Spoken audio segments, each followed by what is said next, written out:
Alrighty. I kind of did a bad thing. I went and did some stuff off camera. But basically, I'll maybe remember me showing you how ratted out these holes were. And what I got to put on this guitar are these. This is all parts, but the tag says Gotoh. So, I don't know, it's one or the other. But basically, a set of 6 inline vintage tuners with the keystone style button, whatever, to put on these, so they'll be like Les Paul style. The little washers to go in, not washers, but bushings, whatever, they are not the screw-on type like what comes on these guitars. They just kind of fit into these and hold the pegs, keep them from wobbling around. These holes were a little big for that. These were kind of moving around in there, and there was nothing to grip.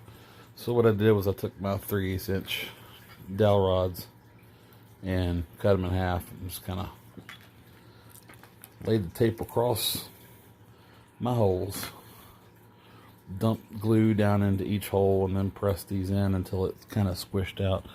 I'm definitely gonna need to refill these since the glue's kind of settled in.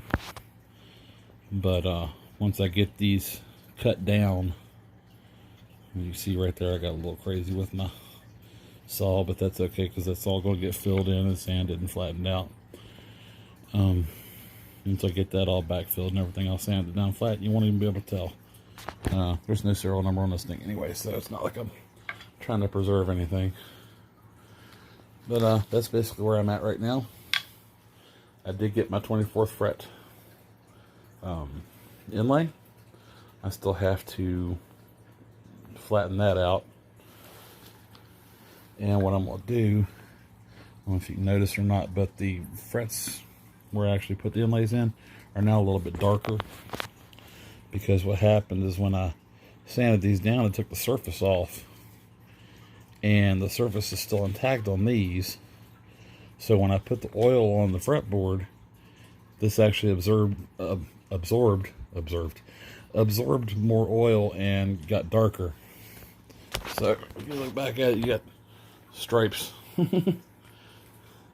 So I'm basically going to go back over all of the rosewood and kind of lightly sand that to kind of scuff the sheen off of them.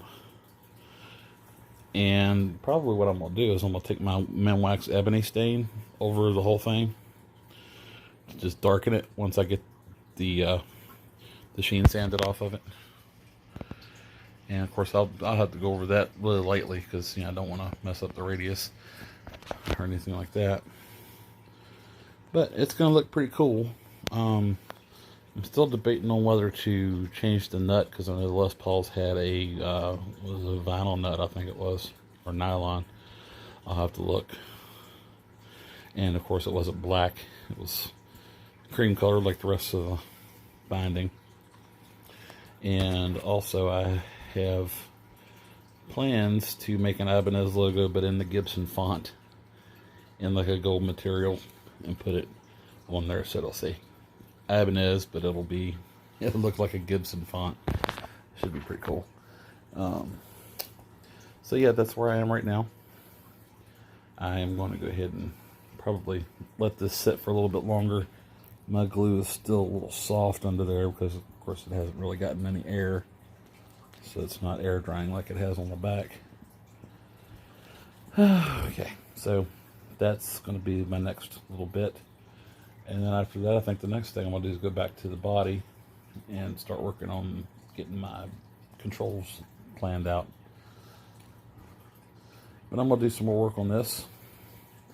I do have some gouges and stuff in the neck that I'll need to fill before I paint anything. And also, before I glue this neck to the body, I'm going to sand this all down to bare wood. So when I glue it in to the neck pocket, it's all going to be wood on wood on wood. There won't be any sealer or any of that stuff. Hey, Chuck. Pretty boy. There's my cat. Hey, Chuckles. He's a big boy. So, anyway, like I said, that's where I am with that. Chuck's going to help me out a little bit. And there comes Susie Q. They don't like it when my door's closed. So, yeah. So, work on the neck continues today. Yesterday and today I took the tape off of the peg holes. Went ahead and started sanding it down. I had to go back to the hardware store and pick up some coarse sandpapers. I had some 320 I was trying to use, and it wasn't quite cutting it down as quickly as I'd like it to. So I got me some like 150 and 200 and hit it. See how many layers of paint are on this thing. There's at least a layer, and then a clear coat layer, and another layer, and then another clear coat layer. But that'll probably be all gone by the time I'm done. I'll probably sand it down to the sealer at least, repaint it. So I sanded those all down flat, and then went over any gaps that I had with some super glue. Waited for that to dry and sanded it back down again. You can see it's nice and flat, if it'll focus. And did the same thing to the back. Now that's pretty hideous looking, but I've got super glue. I put super glue in all these gouges, so it's smooth. I don't know if you can see it or not, but yeah, they're smooth now. So I'll go through and find the right size bit and drill new holes for my bushings. Another thing that I did, I went ahead and while I was doing that, I went ahead and sanded my heel down. I'll probably end up sanding that down at least a good bit. I still haven't filled those gouges in the dents in the neck yet. Another thing that I've done, and you're probably gonna be like, oh my god, what are you doing? Okay, I have discovered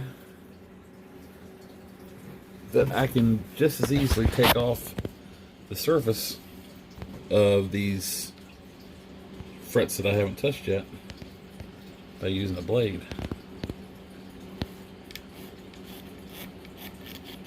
As long as I stay flat to the wood and stay in between the frets. And that also takes off any surface grease and imperfections and whatnot that might have accumulated over time. Lord knows this guitar needs all the help it can get. And just go through real carefully against the edge of the frets. Another purpose this will serve too is to get everything kind of uniform as far as like the appearance goes. And I bought, where is it? It's around here somewhere. A Minwax ebony stain pen. So what I'm going to do is I'm going to go over all these with the ebony pen. The reason these are kind of whitish is because I've already kind of like wiped them down, and the cloth that I use was kind of damp, so it's actually dried them out, oddly enough. I don't know how you can get something wet and dry it out. I mean, it's just kind of weird. One advantage that came to me from doing this also was I had a spot about 3 or 4 frets long down at the bottom where I actually had a ridge of grain. I had a ridge of grain that kind of ran down like this and was actually raised. You could feel it. Yeah, I'll fix that. You could feel the raised edge of the grain, and it was just like, that's horrible. So I started scraping, and it scraped down flat, and I just went ahead and did the rest of the rest of the wood there, and I was like, hey, this actually works pretty good. So I just kind of started doing it to the rest of them too. Now, this isn't something I've seen other luthiers do, so it's probably uncommon, and people will probably be like, what the hell are you doing? I probably get a lot of that from people who are actually experiencing this kind of thing. If you're watching this, I apologize if I'm tweaking your OCD, but I'm not a classically trained luthier. So anyway, I'm going to do the rest of these, and then I'm going to come back with the ebony pen and let you see what happens as it happens. Alright, I went ahead and did the first fret just to see what it'll look like. Put 2 coats on that. Look at that bit of gorgeousness comparatively. I might go over it again, let it sit a little bit longer, but I'll let it sit for about 3 or 4 minutes each time. That came out really nice looking. So go ahead and pick up this pen. Like I said, it's just a Minwax stain marker. The reason I got this was so I would have more control compared to a rub-on finish. I mean, I've got this can that I've had for a long time, but that was when I was just doing fretboards. I didn't really care about how much stain I put on it. But this one I want to have a little more control, because I don't want to have a bunch of stain sitting on the inlays for very long. The binding, it doesn't really matter all that much, because it's going to get painted anyway. I'll do another one of my fake bindings. Like I explained before, I'm going to be painting the tops of these bindings so that I will have a nib look, like the Gibson Les Pauls. They do the fret ends, so it'll look like it has a nib.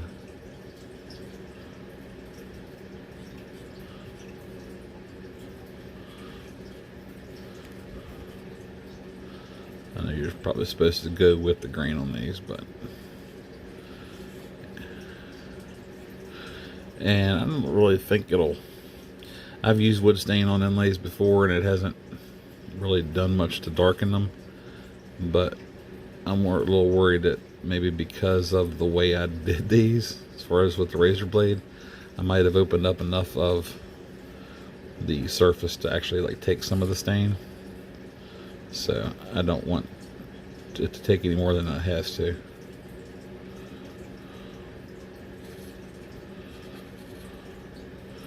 I got a little bit of it there.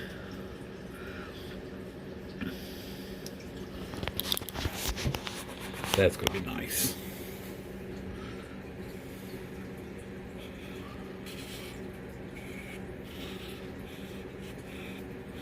Yeah, once I wipe this off, I'm going to go back over it again.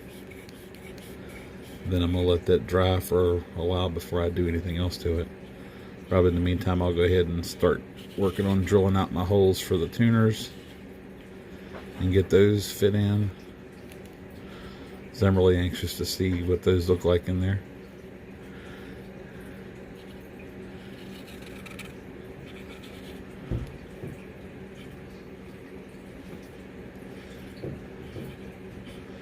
So I'm going to finish these up. I'm not going to bore you with the entire process. I've already kind of looked back at some of the video I've already taken, and I can see where I'm going to have to cut it way down, because just the part where I was doing the inlay itself, just one inlay, you know, cutting out the hole for it, measuring it and all that stuff, and then getting it to fit, and then getting it leveled out and all this stuff, just for like one inlay was about an hour and a half. So that's going to get edited down quite a bit. So I will finish this up, and then I will come back. It's going to be nice. Alright, there it is after 2 coats of Minwax ebony stain. A little dusty still. I may still give it another coat, but it's looking nice. It's got a nice dark look to it now. It did have a little bit of that newish rosewood, reddish kind of color. Now it looks at least more like old rosewood. Doesn't quite look like ebony, but yeah. You can still see there's some spots where some of it's still kind of leaching out. So I'll probably give it some more later on. My next task is going to get my headstock holes drilled. I've finally got everything. I think I've got it all sanded down flat now.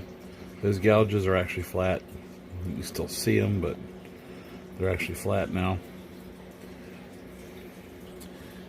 And yeah, you won't be able to see those once it's painted. So, there you go. Alright, I've been doing a little prep work here. I'm going to go ahead and drill my holes out.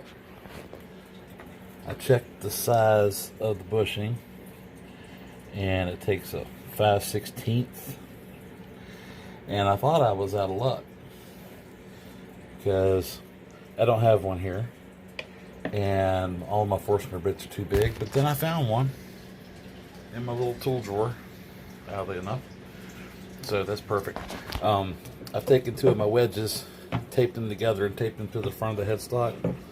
So that way when I flip them over, and then when I drill them out, my drill bit will have something to go into instead of like catching the towel or the desk or whatever. So it won't suck the towel up through and break the headstock off or anything like that. It'd be real Gibson then, wouldn't it? Alright, let me get this set up and I'll be right back. Alright, I'm just going to drill one of them out for the time being. Then I'm going to check my fit. So, here we go. I really should be using a drill press for this, but I don't have one.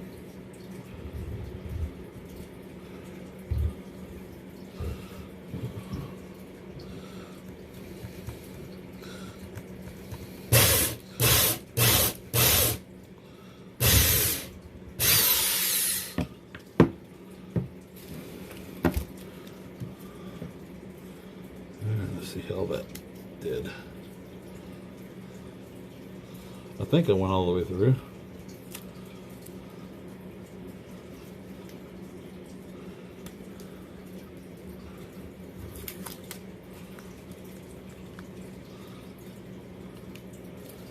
And I did, just barely.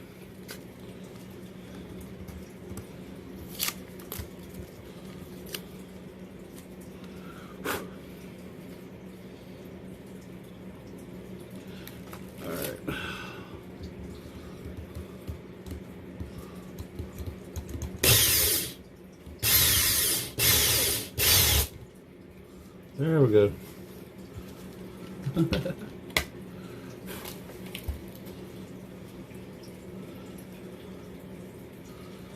right, now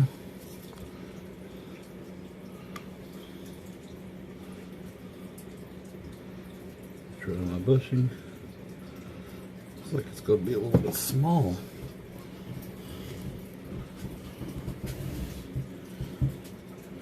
I mean, I measured it.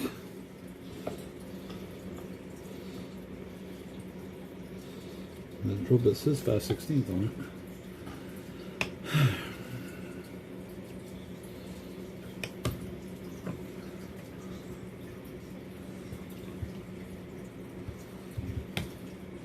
I might just have to ream it out just a tiny bit.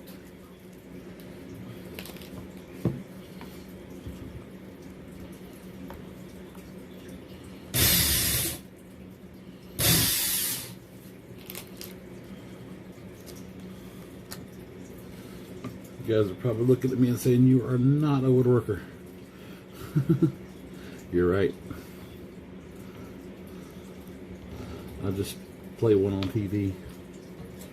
All right now.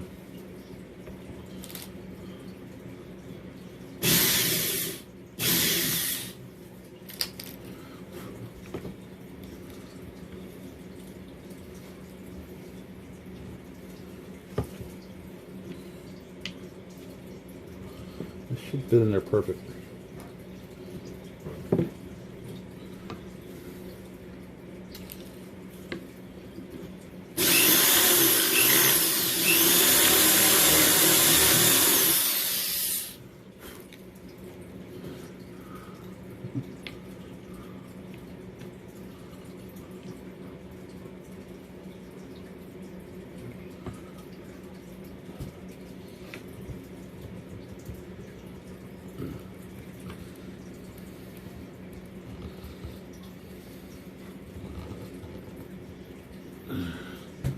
There we go.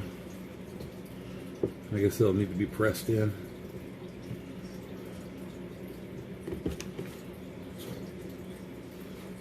Using a C-clamp to do that.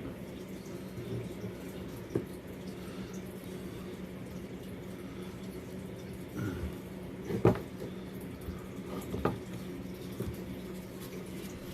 can try this for now and just have to knock it back out.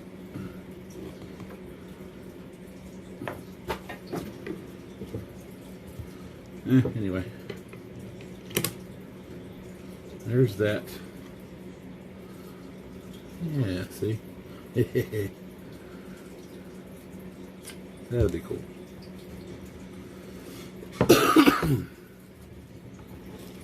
Alright, I'm going to go ahead and get the rest of these drilled out.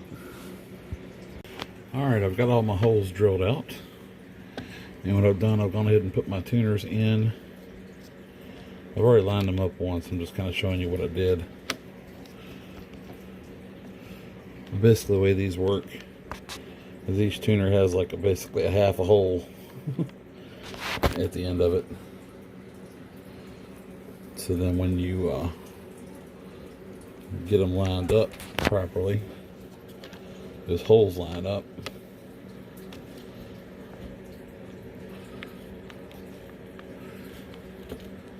Something like that. Once I got all those holes lined up, I took a paint pen, stuck it down in between, and put a little mark there so I can drill my pallet holes. Yeah, I know my holes are they're still ugly, but half of that's like where I already filled them in. So I'll drill out these pallet holes, and then I'll probably go ahead and mount them and just to see how sturdy they are.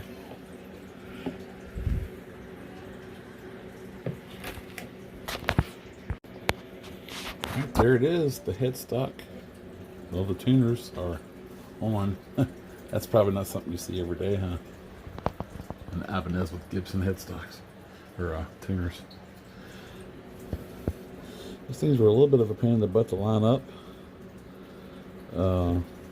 but I got it. One of my pallet holes I'm going to have to re-drill. I ended up having to drill a second one because I was off. But they lined up pretty good.